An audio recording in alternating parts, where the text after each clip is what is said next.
Summer learning activities your kids will love. Summer is almost here.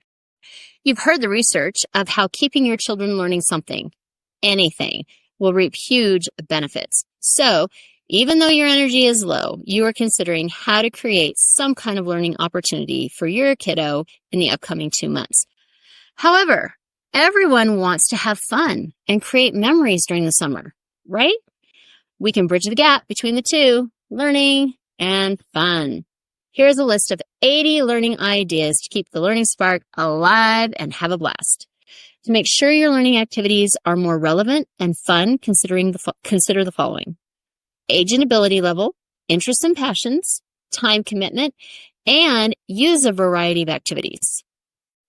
When you're searching for a topic on Google, like summer learning activities, sometimes you just get so much information, it's information overload.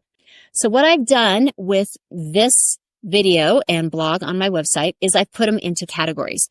So I'm going to give you a brief list of the categories, and then we're going to get to the 80 ideas. The first one is arts and crafts projects, which include DIY projects around the house. Arts and crafts projects can be really important, especially if they're ones that can't be done right away, because research shows that delayed gratification for kiddos is really beneficial and hugely important. So that's one category. Under the DIY projects, I actually got a subcategory. And this is really interesting because if your family and your kiddos love DIY, then they went into science-based DIY, artistic-based DIY, math-based DIY, engineering-based DIY, logic grids, and Sudoku.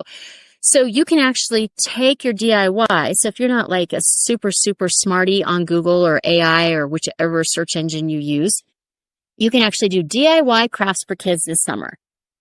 Science-based or artistic-based, and you can actually narrow it down even further that way, which I thought was uber helpful. Games and puzzles. You know, this is my favorite category. I would totally incorporate a game night every single week if you don't already have it for this summer. Life skills. If you have a teen or a emerging teen at home, you totally understand their desire for independence. So teaching life skills during the summer is something that they're going to be wanting to learn and definitely needing to learn.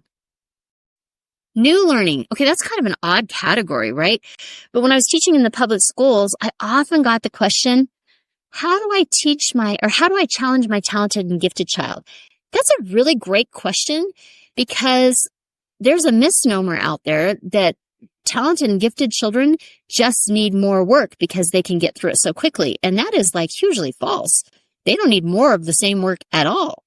What they need is different work to expand them. And I actually have a whole article and video coming out next week just on that topic because it's so big and it's so fascinating.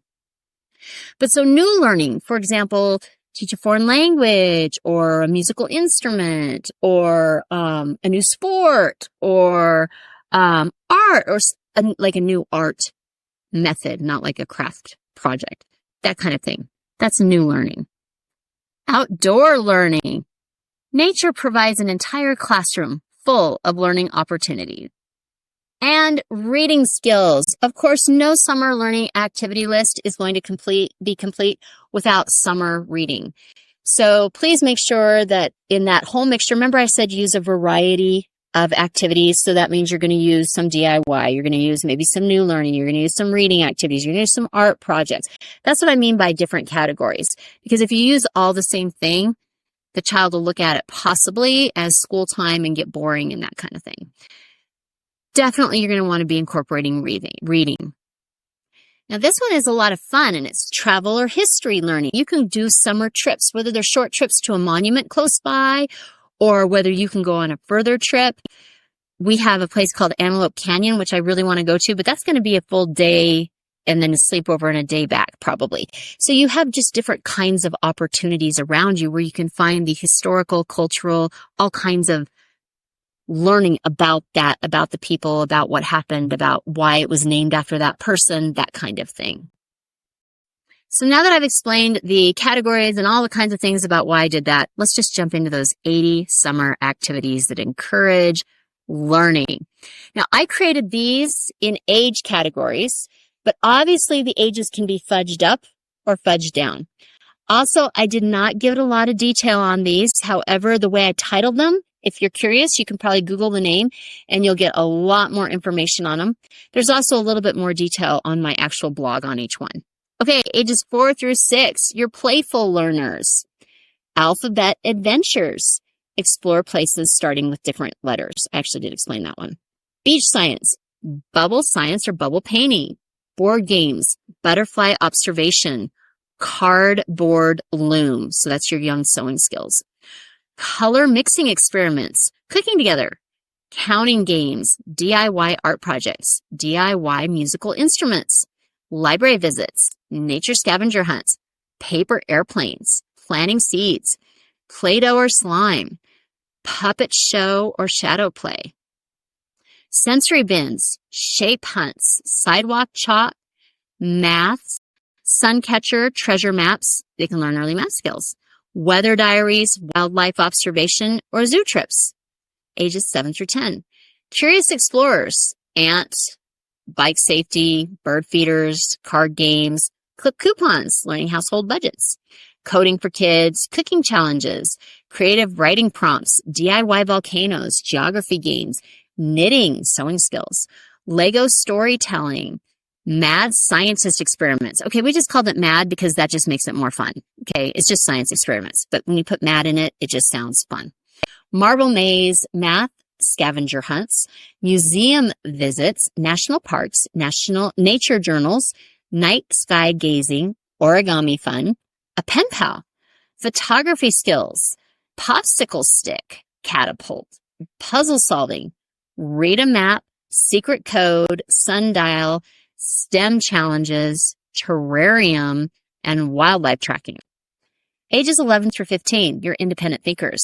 Advanced cooking, bike maintenance, book and movie analysis, build a fire, budgeting, financial goals and planning, chess or strategy games, compass use, digital art creation, DIY movie production, DIY woodworking, entrepreneurship projects, escape room games, fitness challenges, gardening with a twist. Like they can actually do the, I can't remember the name, but it starts with an H. It's like hydro. It's for the water, putting the water through the tubes and everything. They could plan all that out. Hiking trips, language learning, learn to fish, learn to sew, local history research, maintenance projects around the house, music projects, planetarium visits, robotics kits, solar lighting, tech tinkering, water filter. So those are a lot of different activities. And if you went back to the categories I talked about in the beginning, you'll see that they all age categories have different ones in each of the categories. Get ready to turn those summer days into a whirlwind of learning and fun. With these 80 ideas, you can create a summer that's filled with both smiles and growth. Remember, learning doesn't have to be a chore. It can be a total blast. Kids movie quote, let's make this the happiest summer ever because summer is the best of what might be. Susan Evers in The Parent Trap. If you are hearing this message, you've listened to the entire episode. And for that, I want to send you a huge thank you. Please leave me a comment or review and share with other moms you know. Get in touch in the comments or on Kara's social media networks. See you next week for a new episode.